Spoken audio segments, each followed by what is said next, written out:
This episode is called Dead Tired.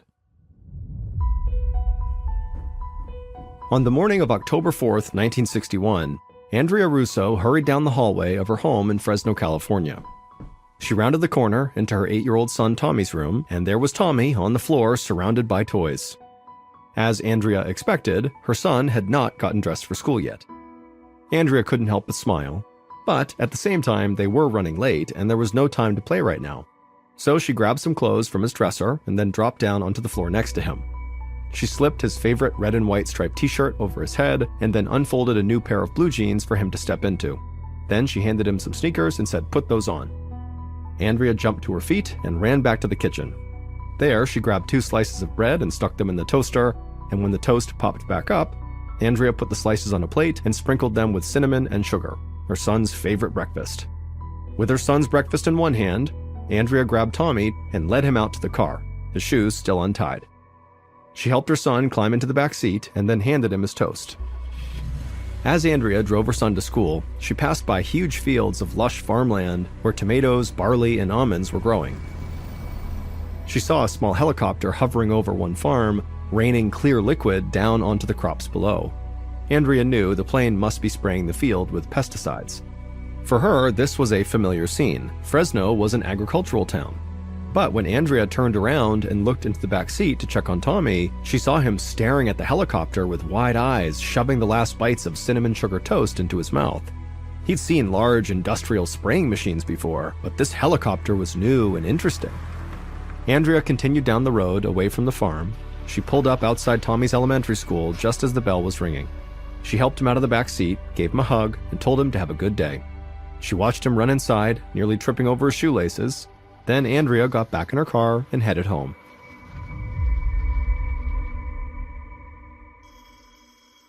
A few hours later, Andrea was in the laundry room folding Tommy's clothes when the telephone rang. She ran to the living room and picked up the call, and it was Tommy's teacher. The teacher sounded very concerned. She said that something seemed very off about Tommy. Normally, he was always smiling and paying attention in class, but today he'd been acting totally lethargic all morning. Instead of being involved in the lessons, he just kind of stared into space with his eyes glazed over. And when it was time for recess, he didn't even want to go outside. Andrea was surprised. Her son had seemed perfectly fine that morning, and he would never skip recess, even if he had a cold or a stomachache. So she knew he must be feeling really sick. She told the teacher she'd be there to pick him up soon. Andrea hung up the phone, grabbed her keys, and drove straight to the elementary school. As soon as she pulled up to the curb, she saw Tommy trudge out the front door. He dragged his feet with each step. He hadn't even bothered to put his backpack onto his shoulders. He just pulled it on the ground right behind him. When Tommy made it to the car, he crawled into the back seat and closed his eyes without saying a word. Andrea asked if he was okay, but all Tommy did was shake his head, no. Andrea had never seen her son like this before. Andrea worried that Tommy was more than just tired, so she called Tommy's pediatrician as soon as she got home. Luckily, the doctor could see them right away. At the pediatrician's office, a receptionist led them into an examination room and said the pediatrician would be there soon. Andrea helped her son up onto an exam table covered with a thin sheet of paper. She held his shoulders and looked into his eyes. They were glassy and unfocused. As soon as she let go of his shoulders, he laid down sideways on the exam table and shut his eyes. Andrea didn't know if she should wake him up or let him rest, but before she could decide, the doctor knocked softly on the door and then came into the room. The doctor was an older man with dark hair, the same pediatrician Tommy had had since he was a baby. Andrea was relieved to see a familiar face. She told the doctor about her son's sudden exhaustion that day and how his teachers were very concerned about him. Then she gently shook Tommy's shoulder and gradually he sat up. The pediatrician gave Tommy a quick examination. He checked the 8-year-old's pulse, his blood pressure, and temperature. He looked down the boy's throat and shined a light in his eyes. Then he turned to Andrea and said that all of Tommy's vital signs seemed normal. He didn't think there was anything to worry about. Tommy was probably just tired, so she should take him home and let him rest. Andrea hesitated. Tommy had never acted like this when he was just tired, so she had a nagging suspicion that something else might be going on here. But at the same time, she wanted to believe this doctor, so she ultimately just followed his advice. Andrea brought Tommy back out to the car and drove home. About 20 minutes later, she pulled into their driveway and walked around the car to help her son out of the back seat. However, when she opened the back door of the car, Tommy didn't even open his eyes. Andrea asked Tommy if he was okay, but he seemed confused, like he could barely form a thought. He was even more out of it than he had been earlier. Very concerned, Andrea got into the front seat and sped right back to the doctor's office. She parked her car, grabbed Tommy out of the back seat, and carried him inside. It had been less than an hour since they'd left, and the receptionist looked confused to see them again. But Andrea told her that they needed to see the doctor again right now. This was an emergency. The receptionist nodded and ran to get the doctor. But then suddenly, Tommy blurted out that he had to use the bathroom, and he got up and ran to the restroom so quickly that Andrea couldn't keep up. Tommy flung open the door and slammed it shut. From outside in the hall, Andrea could hear her son retching. Tommy vomited, and then he had diarrhea. When he came out of the bathroom, he looked absolutely miserable. By this point, the doctor had come out into the waiting area. He and Andrea helped Tommy walk to the exam room, and as soon as they got inside, Tommy collapsed onto the table, barely conscious. The doctor's eyes went wide. He raced over to Tommy and checked his vitals again, then he turned to Andrea and told her Tommy's heart rate was extremely high. She asked him what was wrong, and he just shook his head. He had never seen anything like this before. But the doctor did say he knew someone who might be able to help.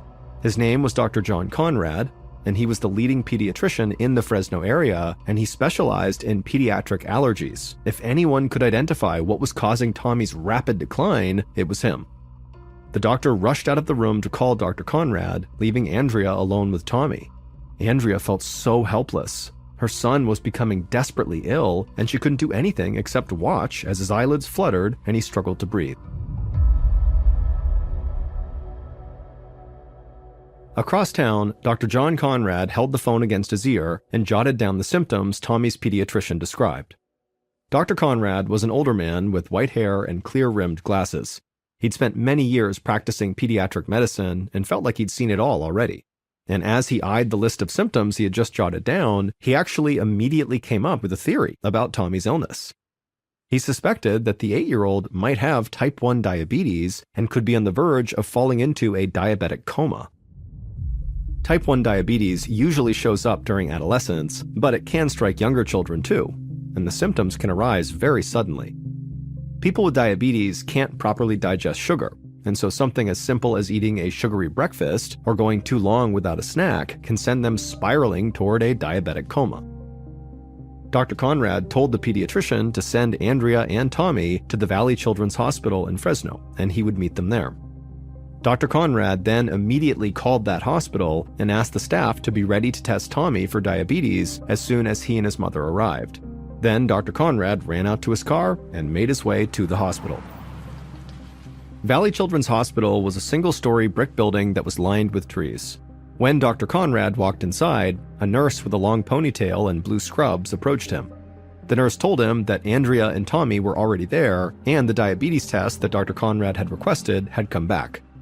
The results were negative, meaning whatever was happening to Tommy was not type 1 diabetes. And that wasn't all. As they walked towards Tommy's room, the nurse said they'd run other blood tests in addition to checking for diabetes. Now, most had come back normal, but Tommy's white blood cell count was extremely high, which meant his body was clearly fighting off something. Dr. Conrad thought about this. Most likely, Tommy was fighting off an infection, maybe in his intestinal tract. That would explain the vomiting and diarrhea. Dr. Conrad felt like he might be onto something, but he would need to examine Tommy himself to figure out more. Tommy was curled up in the hospital bed when Dr. Conrad came in. His mother hovered over him, looking totally exhausted and terrified. When she saw Dr. Conrad come in, she ran over, clasped his hand, and said how happy she was to see him. The doctor could feel the young mother's fear in her handshake, and it made him even more determined to get to the bottom of Tommy's illness as quickly as possible. Tommy almost looked like he was sleeping, except that his hands and feet were twitching. Dr. Conrad checked his pulse, and Tommy's heart was still racing. The doctor asked Tommy how he was feeling, but Tommy seemed too confused to even speak. In fact, he could barely even open his eyes. And when he did, Dr. Conrad saw that Tommy's pupils had constricted into 2 tiny black dots. The doctor wasn't sure what to make of the muscle twitches and the constricted pupils, but he still thought that Tommy might have an intestinal infection, so he wanted to examine the 8-year-old's abdomen. Dr. Conrad moved the blankets out of the way and very lightly pressed on the boy's belly, and immediately Tommy screamed in agony. The doctor pulled his hand away reflexively. The severity of Tommy's reaction really surprised him, but it also made an intestinal infection seem much more likely. Dr. Conrad wondered if maybe Tommy had consumed a relatively common bacteria called Shigella that often spreads in places like elementary schools. Thinking this could be the answer, Dr. Conrad asked hospital staff to run a test for Shigella because as soon as they got confirmation that that was what it was, they could begin treating Tommy. But 2 hours later, Dr. Conrad sat in the hallway outside of Tommy's room and read over the test results. Tommy had tested negative for Shigella infection. Dr. Conrad shook his head as he reviewed Tommy's symptoms. The boy was pale and feverish with extremely small pupils, his heart rate was abnormally high, his muscles were twitching, and his white blood cell count was elevated. The boy was experiencing confusion and extreme stomach pain. He seemed to be floating in and out of consciousness. Dr. Conrad put all these details together, and then he had a deeply unsettling thought. What if this boy has been poisoned? Dr. Conrad took a deep breath. Tommy's symptoms actually reminded him of a patient he'd once treated, a farmer who'd come down with sudden exhaustion, muscle twitches, and vomiting. That sounded a lot like what Tommy was going through. It turned out the farmer had been poisoned by the organic phosphates in the pesticides he applied to his crops.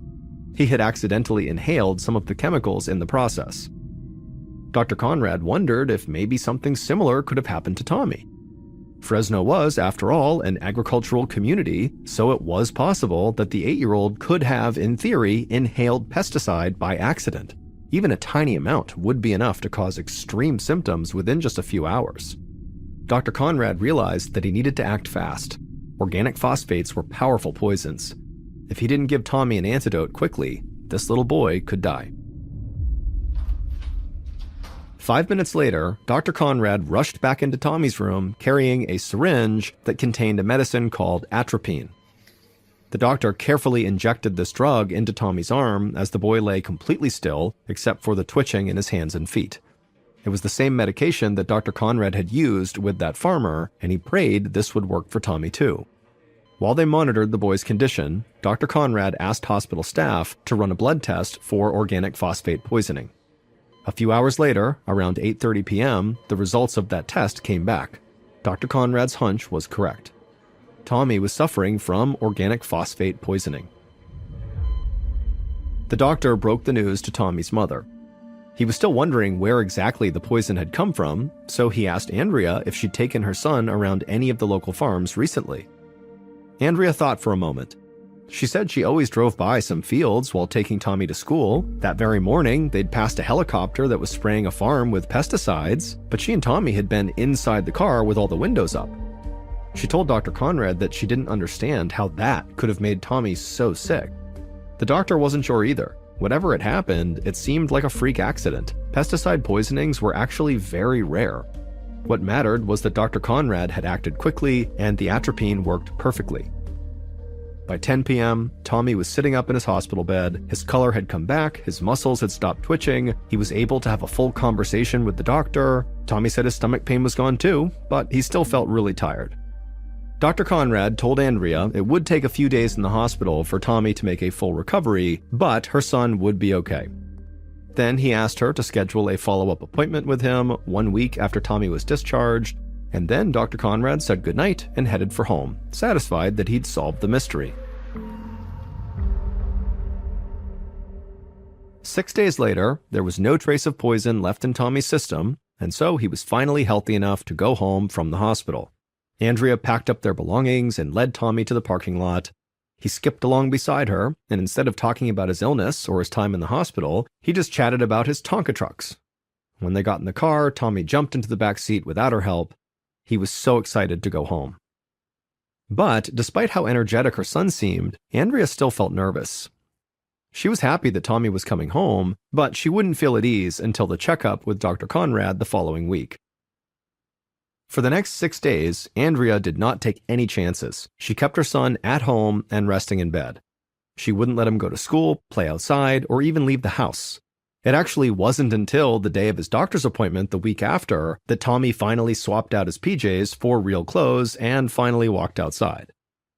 Andrea helped him into the back seat and drove to Dr. Conrad's office. The white-haired doctor greeted Tommy with a smile. He gave the boy a thorough examination and assured Andrea that her son was doing just fine. When Tommy heard that, he hopped up and tugged on Andrea's arm. She looked down at her son, who had a huge smile spread across his face, and he said he couldn't wait to go back to school and see his friends again. Relieved, Andrea thanked Dr. Conrad and headed back out to the parking lot. Tommy sprinted ahead of her, anxious to get back home. As Andrea drove through Fresno on the way home, she felt like she could finally breathe. Her son had never been that sick before. Seeing him suffer like that had been terrifying, and she hadn't been able to relax until just now, when Dr. Conrad promised that really everything was all right. And so now they could finally get back to their normal lives. Andrea turned into her neighborhood, looking forward to a weekend at home before Tommy went back to school. But then her son called out to her from the back seat. He said his stomach was starting to hurt again. When Andrea turned to look at him, she saw him breathing rapidly, and there were beads of sweat dripping down his forehead. All of Andrea's dread came rushing back. She immediately turned around and sped back to Dr. Conrad's office. As she drove, Andrea repeatedly checked on Tommy in the rearview mirror, watching his condition get worse and worse by the second. When they were about 10 minutes away, all the color suddenly drained out of Tommy's face. Then his whole body kind of went slack and he slumped over and collapsed onto his side. Andrea slammed on the gas pedal. She could not get to Dr. Conrad's office fast enough. By the time she finally skidded into the parking lot, she was in a complete panic. She didn't even bother to bring her son inside with her. She just got out of the car and sprinted into the doctor's office alone. A few moments later, Andrea rushed back outside with the doctor, and they went to her car and they found Tommy still laying in the back seat, completely still and silent. To Andrea's surprise, Dr. Conrad actually flung open the passenger side door and got inside. And then he told Andrea to get in and drive us to the Valley Children's Hospital. They had no time to waste.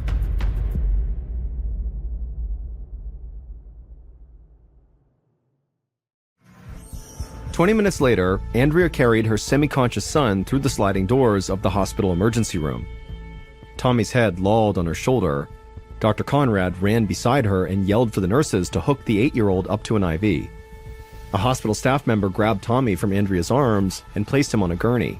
As nurses swarmed around them, Andrea felt her throat tighten with fear. The nurses pushed Tommy's gurney down the hallway, and Andrea chased after them, following them into a hospital room. Suddenly, she heard her son screaming, his face contorted in pain as the nurses worked to connect an IV. Andrea watched, helpless, while her son began to gag. He tried to lift his head, but he couldn't sit up, and so he vomited just onto the bed. Then, Tommy stopped moving altogether as tears filled his eyes. Andrea didn't understand how or why this was happening again. All she knew was that Tommy's symptoms were even worse than the first time. Andrea was terrified, but she had never been more thankful for Dr. Conrad. He told hospital staff to make sure they administer more atropine. Andrea stood next to her son's bed and just prayed the atropine would work the way it did the first time.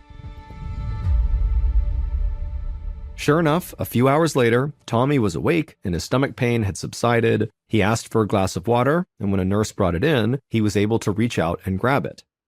Tommy wasn't confused anymore, he could move his limbs, so clearly the atropine had saved his life again. Andrea was obviously extremely relieved that her son had pulled through, but as she sat beside his hospital bed, she couldn't help but feel sick to her stomach.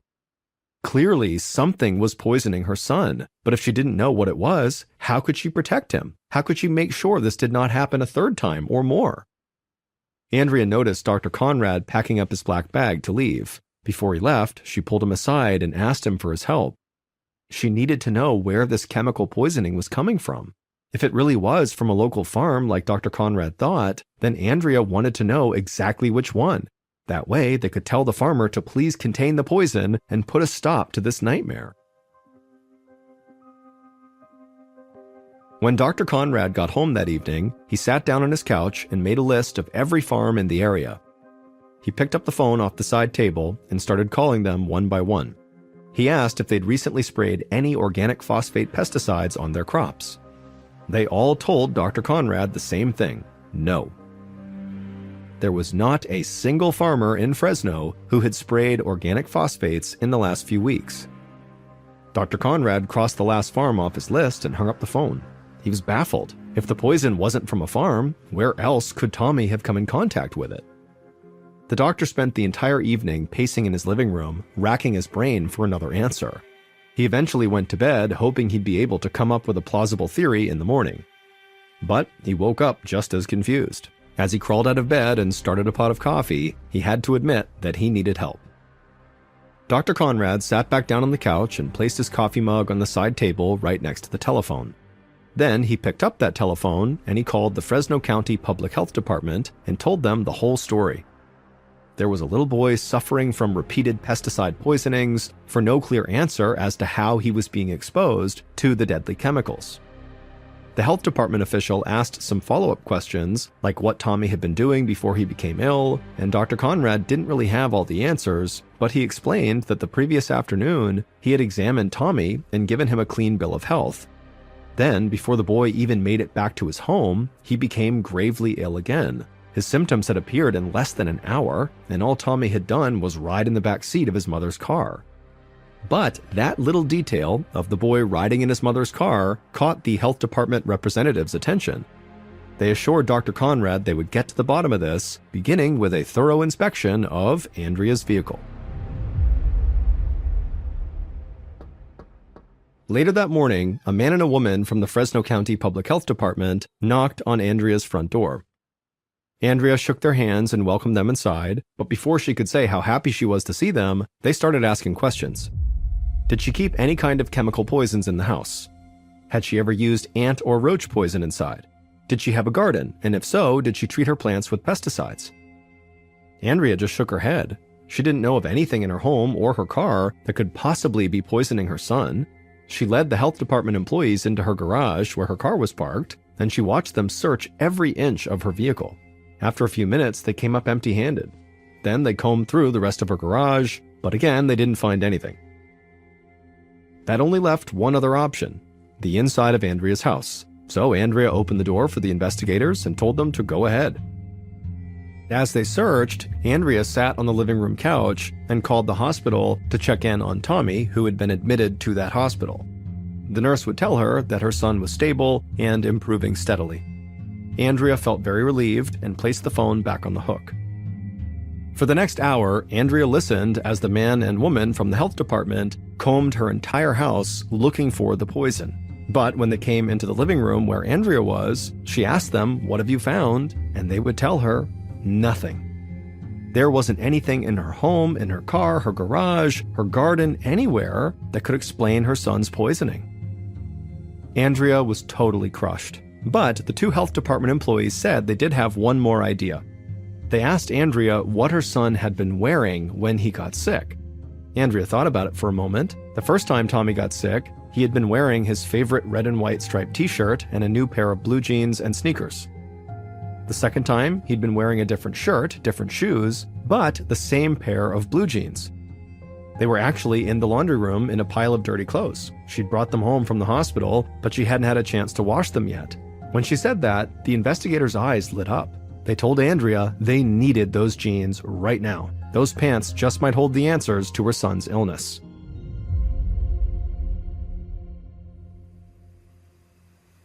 Later that afternoon, Dr. Conrad stood in a white-walled lab at the Fresno County Health Department laboratory wearing gloves and a face mask. Next to him, the health department investigators who had just searched Andrea's home gazed into a rectangular glass tank full of hundreds of buzzing mosquitoes. Dr. Conrad held Tommy's blue jeans in his gloved hand. When the investigators gave him the okay, he lifted the lid on the tank and quickly put the jeans inside and then shut the lid before any mosquitoes could escape. 15 minutes later, the buzzing had stopped. The lab was silent. Dr. Conrad looked over and saw the two investigators grinning. That's when he realized this was the breakthrough they needed. Every single mosquito inside of that glass tank was now dead. And Tommy's pants had killed them. It would turn out Tommy's own genes were the things that were poisoning him. They were loaded with toxic organophosphates. Now, Dr. Conrad had new questions. Where had these genes come from, and how did they become laced with pesticide? He used the health department laboratory's phone to call Andrea and explain the results of the experiment. He could tell by her voice that she was both very surprised and also very relieved, and luckily she was actually able to explain the genes. She said she'd bought those jeans about a month earlier in September. A trucking company was having a salvage sale for damaged goods and happened to have some nice jeans in Tommy's size. The pants were so cheap that Andrea actually bought 5 pairs of them, although Tommy had only worn 1 pair so far. Dr. Conrad told Andrea that it was highly likely that all of the jeans she had purchased were poisoned, so Tommy should obviously never wear them again. That's when Andrea pointed out that she actually did not buy every pair of jeans at the salvage sale. She said there had still been an entire stack of them after she had left with her 5 pairs. Dr. Conrad suddenly felt his heart start to race. This story wasn't over. There were more poisoned jeans out there right now, and so more children might get sick. Dr. Conrad hung up the phone and rushed back over to the investigators so they could try to figure out what to do next. Over the following weeks, Dr. Conrad and the Fresno County Public Health Department learned that the poisoned jeans had been shipped 8 months earlier, in early 1961. They were put in a truck alongside various chemicals, including a highly toxic organic phosphate pesticide called Phosdrin. During a trip from Fresno to Los Angeles, a container of Phosdrin had broken open, and over a gallon of the poison spilled onto a stack of jeans. Enough poison to kill 9,000 kids. When the truck finally got to Los Angeles, an employee brought the jeans to a store where they were supposed to be sold. But the manager of that store had noticed the pants were covered in oily-looking stains, so they sent them back to Fresno. The poisoned jeans were stored in a warehouse for the next 8 months until it was time for the trucking company's annual salvage sale. By then, the stains on the jeans had faded enough that customers didn't notice them. When Dr. Conrad and the health department contacted this trucking company, it was too late. The remaining pairs of the poisoned jeans had all been sold. The health department immediately went out and alerted the public to this crisis.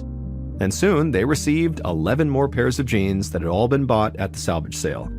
So that made 16 pairs, including the jeans Andrea had bought. In total, 1 other boy was hospitalized from these poisonous jeans, and 4 other children also fell ill. But luckily, like Tommy, all the children who were affected by these poisonous genes made full recoveries. 1 month later, California lawmakers introduced a bill to ban the shipment of dangerous chemicals alongside food or clothing. Tighter legal restrictions and higher industry standards have since made accidents like the one that poisoned Tommy much less common.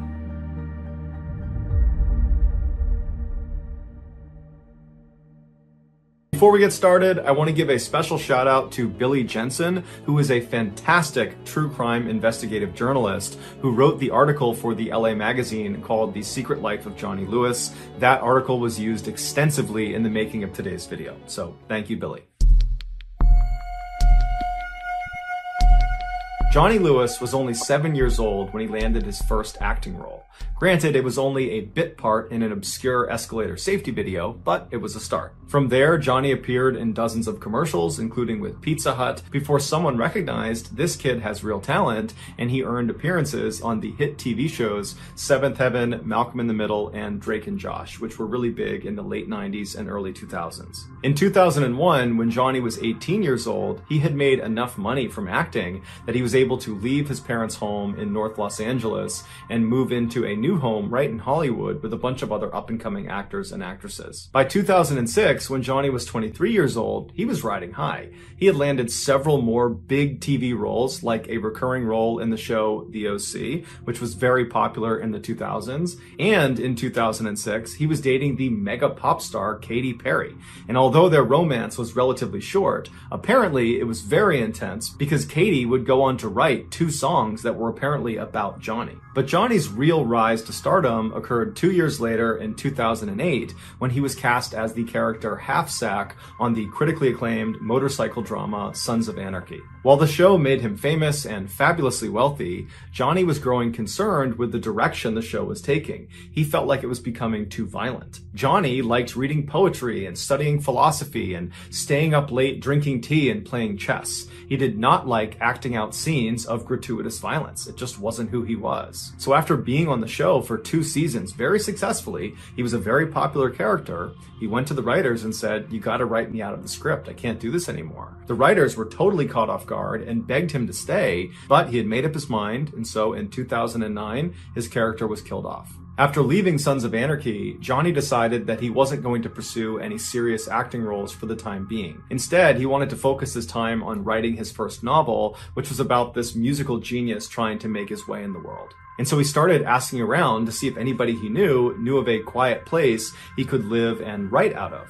And his photographer said, "I think I know the place." It was called the Writer's Villa, and it was this beautiful house with 6 bedrooms for rent right outside of Hollywood. Over the years, it had become a sort of safe haven for up-and-coming actors and actresses still looking to land their big break. The reason it developed this reputation was because of the owner, Kathy Davis. She was this wonderful woman who really understood how difficult trying to break into Hollywood was for all these people that stayed at her house. And so she would look after them and make them food and offer them rides, and she would stay up late and listen to their frustrations and be a shoulder to cry on if they didn't get the part they wanted. Many of her tenants, who went on to be big Hollywood stars, would later attribute their success, at least in part, to the time they spent with Kathy at the villa, which they remembered as being therapeutic and soothing. Even though Johnny had already had his big break in the Sons of Anarchy, he loved the idea of living in such a peaceful place that seemed to cater to eccentric artists like himself. So in April of 2009, Johnny called Kathy and requested a room, and she said, "Absolutely, you can stay on the 2nd floor in the red suite." After moving in, Johnny would tell his friends that the writer's villa was just as amazing as he thought it was going to be.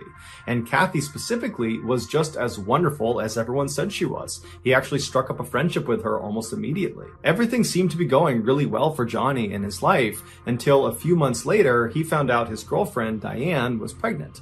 Although this totally screwed up his plans for his novel, Johnny was really excited about being a father, and so he decided to move out of the villa and in with Diane, who lived nearby, to help take care of their child. 9 months later, on April 6th, 2010, Diane gave birth to a healthy little girl named Culla May, and Johnny and Diane fell madly in love with her.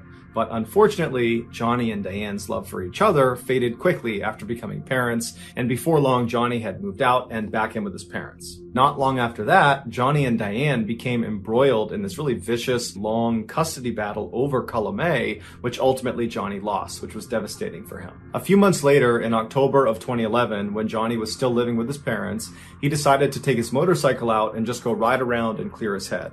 And so he drove for about 2 hours to the west of LA out into the desert, where he lost control of his bike and he crashed. After getting to the hospital, his injuries were determined to be relatively minor, except they were concerned he might have a head injury. However, after testing negative for a concussion, he was said to be okay by doctors and he was sent home.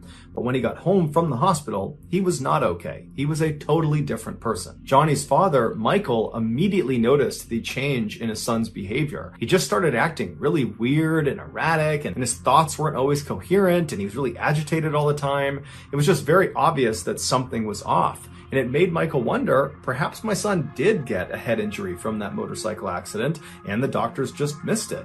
And so Michael scheduled 2 separate MRIs for Johnny to go to, but for whatever reason, Johnny refused to go. Around this time, Johnny's friends began to notice his strange behavior when in December of that year, he was at an acting class and he began speaking in a vaguely British accent. And everybody in the class noticed it, and eventually someone said, "Hey, why are you doing that?" And Johnny was like, "What?" and just kind of shrugged it off and acted like he wasn't doing that. A few weeks later, on the morning of January 3rd, 2012, Johnny was at his parents' house and he was sitting in the kitchen while his mom was making omelets, and Johnny just kind of abruptly says, "I'm gonna go out for a walk."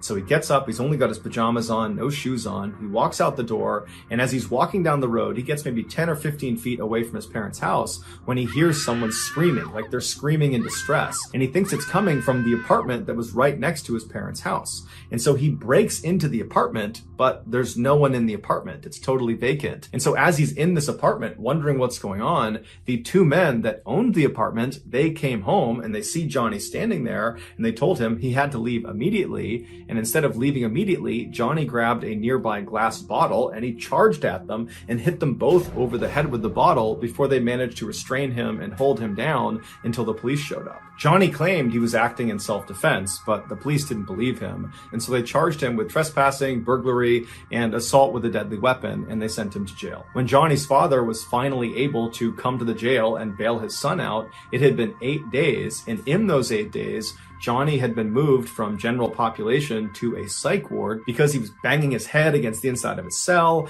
and at one point he had tried to jump off of a balcony, and he was just generally acting unhinged. And so when he was discharged, on his paperwork, a doctor at the jail had commented that he thought Johnny at one point must have had some sort of head injury that had made him act this way, and he was definitely suicidal. When Johnny got back to his parents' house, he was an absolute wreck. Physically, I mean, he had 2 black eyes and his face was all puffed up from the confrontation he had with those 2 men in the apartment. And emotionally, he was so distraught that he wouldn't let anyone in his family come near him. He just holed up in his room and just told everyone to stay away. He also became extremely sensitive to light, to the point where he was turning off all the lights in his parents' home, and then when they would eventually just turn them back on again, he would get agitated and turn them all off, and then finally he just disabled his parents' fuse box. But despite Johnny's obvious issues after coming home from jail, over the next few weeks, he did actually seem to be improving, to the point where at the end of January, so about a month after he came home from jail, his parents allowed him to move out and go live on his own in Santa Monica, California, about 30 minutes away. But as soon as he was living on his own, his troubles started again. On February 10th, so about a week after moving into this place in Santa Monica, he was arrested for punching some random stranger in the head outside of a yogurt shop, but he was ultimately released on $20,000 bail. A couple of days later, Johnny, fully clothed, just walked into the ocean, and when he was pulled out, he had to be brought to the hospital to be treated for hypothermia. A couple of days after getting out of the hospital, he was arrested again, this time for trying to break into a woman's apartment in Santa Monica. He claimed he thought it was his friend's apartment, but nobody believed him, so he was brought to jail and then released on bail again. After this second arrest in Santa Monica, Johnny's parents finally convinced him to go see a doctor about this potential head injury they thought he got from that 2011 motorcycle crash. Even though that jailhouse doc had suggested Johnny had a head injury, he had not officially diagnosed him. So Johnny needed another doctor to officially diagnose his head injury so they could begin to treat it. But the doctor Johnny wound up seeing did not suspect a head injury. Instead, he suspected schizophrenia or bipolar, which are 2 very serious mental disorders. And so he prescribed some medication to Johnny that would treat both of those disorders, and Johnny was on his way. Johnny refused to take the medication and refused to go see another doctor, and so his condition just continued to get worse. Johnny was still facing serious jail time for the break-in and assault against those 2 men in the apartment next to his parents' home, and so Johnny's lawyer was trying to get a deal done where Johnny would go to a mental health treatment facility for a year instead of going to jail for a year. But Johnny was so confident these charges would just get dropped and he'd be allowed to go back to his life and live the way he wanted to, that he fired his lawyer and he represented himself in court. But the charges were not dropped and he was sentenced to 1 year in prison.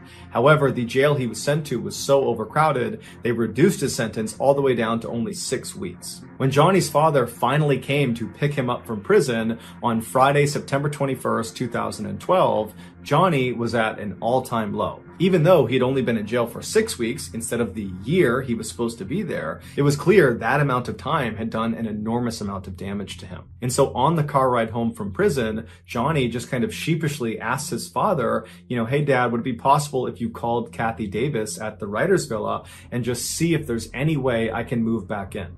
And Michael's thinking to himself, I hadn't thought of that, but the Writers Villa was the last place Johnny was when his life was still in order. It was probably the last place he was happy, and so he probably has attached a lot of fond memories to that place, and so that's a great place for him to go. And so as soon as they got home, Michael called Kathy Davis and explained the situation and said, is there any way he can stay there? And she said, absolutely, the red suite is still available. I'll go up and make the bed right now. I can't wait to see him. Johnny stayed with his parents that weekend, and then on on Monday, September 24th, he packed up his stuff and he moved back into the villa. 2 days later, a 70-year-old man named Dan Blackburn, who was actually neighbors to the writer's villa property, he was looking out his front window at this man who was standing out in the road. He only had on jeans and red shoes. He had no shirt on and he was very sweaty. And he was just kind of frantically pacing around the road. And he had never seen this guy before. And so he's just kind of poking out behind his curtain, watching him to see what he's going to do next. And after about 15 minutes of this kind of strange pacing in the road, this guy turns and walks directly towards Dan's property, goes right up to the front step and starts knocking on the door. Dan was definitely a little bit concerned, but he shut the curtain, he walked over to the door, and he looks out the peephole, and there's this guy standing there with bright blue eyes that are all wide, and he's looking at the peephole as if he can see through and see Dan, but he can't. And so Dan reaches down and he opens the door just a little bit and he looks out, and the guy outside looks at him and goes, "Hi, I'm John. I'm your new neighbor." It would turn out John was Johnny Lewis. And so Dan opened the door a little bit farther and he looks at him and he goes, "Hi, John, nice to meet you." And before the two men could have any sort of conversation, Johnny just abruptly turned around and walked away. And so Dan is totally puzzled by this strange interaction he's just had with Johnny Lewis. And he's watching him as he just walks back to the road, he walks back over and goes inside the villa and disappears. And so Dan kind of shrugs it off, he shuts his door, locks it, and goes back to his morning routine. About 30 minutes later, Dan is doing his own thing in his house when he hears his wife outside screaming for him to come outside. And so Dan runs out the front door, he goes into his driveway, which is between his property and the writer's villa, and he sees his wife is standing on the driveway, horrified, pointing up towards the back of their house. He looks down, and back near their back deck, Johnny Lewis, is standing on top of the guy that Dan and his wife had hired that day to paint their back deck. Johnny is just raining blows down on this guy. He's got a piece of wood too that he's hitting him with, and the worker is sitting there trying to shield himself. There's blood all over him, and Dan instinctively just runs over to Johnny. Johnny's not seen Dan at this point. Dan gets right up to him and he grabs him by the shoulder and he tries pulling Johnny off. He's screaming at Johnny to stop, but Johnny just seems totally unfazed. He's just destroying this worker. And so finally, after Dan yanks on Johnny hard enough, Johnny jumps up, turns around, and levels Dan square in the face. Dan falls to the ground, and when he looks up, Johnny is just standing over him, looking at him with no expression on his face. It's like he didn't know what he was going to do with Dan next. So he just stood there and stared at him. But Dan wasn't going to waste any time. He jumped up and he clocked Johnny square in the side of the head, but it had no effect on Johnny. He still just stared at Dan, completely expressionless.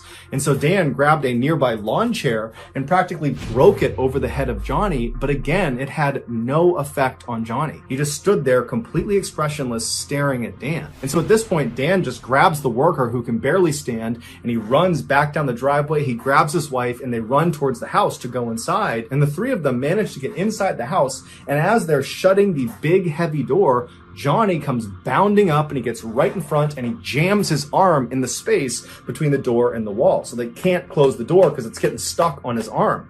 And so all three of the adults inside, Dan, his wife, and the painter, are putting all of their weight on this huge wooden door onto Johnny's arm. And Johnny is just trying to grab them the whole time. And so finally, the three of them start raising the door and slamming it as hard as they can on Johnny's arm. And finally, after several hard blows to his arm, Johnny retracted his arm and they were able to shut the door and lock it. And so at this point, Dan's wife and the painter ran around the house, closing every window, locking every door. Meanwhile, Dan went to the side window that looked out towards the writer's villa property, and he got his phone out and he called 911 as he's looking out the door looking for Johnny. And so after he tells 911 what's going on and he hangs up, Johnny suddenly just appears running down his driveway as if he's running back towards the back deck. But he stops almost right in front of Dan's window. He turns and he starts running towards the villa property. He jumps over a fence that's at least waist height, just jumps clear over it. And then he gets to this huge wooden fence that surrounded the entire villa property that was at least, 8, 9, 10 feet. And he very easily just jumps, grabs the top, and catapults himself right over the top and then disappeared inside of the villa. Within minutes, the police showed up and they went inside the villa and they could not believe what they found. Based on the evidence, this is what investigators believe happened. After Johnny, for the first time, walked up to Dan's property and awkwardly knocked on the door and said, "Hi, I'm John, I'm your new neighbor." After that, he turned around and Dan watched him as he left his property and made his way back and went inside the villa. Once Johnny got inside the villa, he made his way up to the second floor and he went into Kathy Davis's room where she was sitting. Now, Kathy most likely turned and saw Johnny standing in the doorway. He's got no shirt on, he's sweating, he looks totally crazed. She probably was not scared. Instead, her motherly instincts kicked in and she probably said, "Hey, are you okay? Can I help you? What's going on?" And as she probably stood up and made her way over to make sure he was okay, Johnny, for reasons no one understands, proceeded to beat and kick and strangle her. And then when she fell to the ground and was totally helpless, Johnny proceeded to either stomp on her skull repeatedly, or he hit her over the head repeatedly with a rusty hammer that was later found in his bedroom. But no matter how Johnny did it, he managed to severely fracture her skull, and that's what ultimately killed her. After killing Kathy, Johnny tracked down her beloved cat and killed the cat the same way. Afterwards, Johnny ran out of the villa, and that's when he spotted Dan's house painter just sitting outside, and he walked over to him and just began beating him. And just like the attack on Kathy and her cat, this attack on this house painter appeared to have no motive as well. After Dan came outside and managed to fight Johnny off, and then when Dan went back inside the house with his wife and with the painter, Johnny stood outside for a few minutes before running down Dan's driveway and then hopping over those two fences right in front of Dan, and then Johnny disappeared inside of the villa.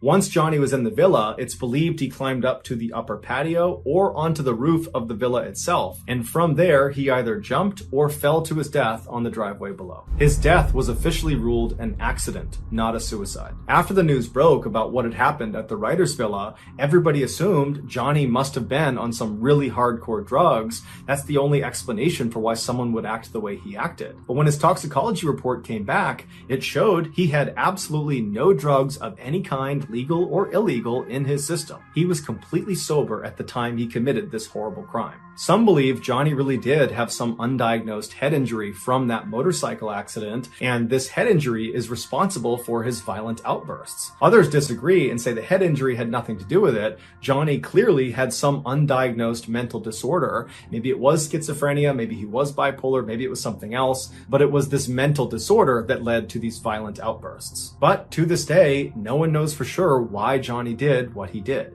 All we know is an innocent woman and her cat were needlessly killed. So that's going to do it, guys. If you found the secret in today's episode, let us know in the comments section what it is and where you found it. So give us the timestamp. And if you're the first to do that, we'll pin you at the top of the comments section.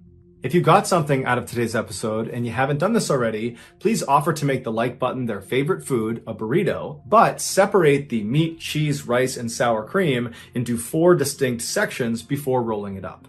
Also, please subscribe to our channel and turn on all notifications so you don't miss any of our weekly 2 or 3 video uploads. We are now selling merchandise like this flannel, like this hat, and there's a whole bunch of stuff. If you're interested in Mrballen merch, go to shopmrballen.com.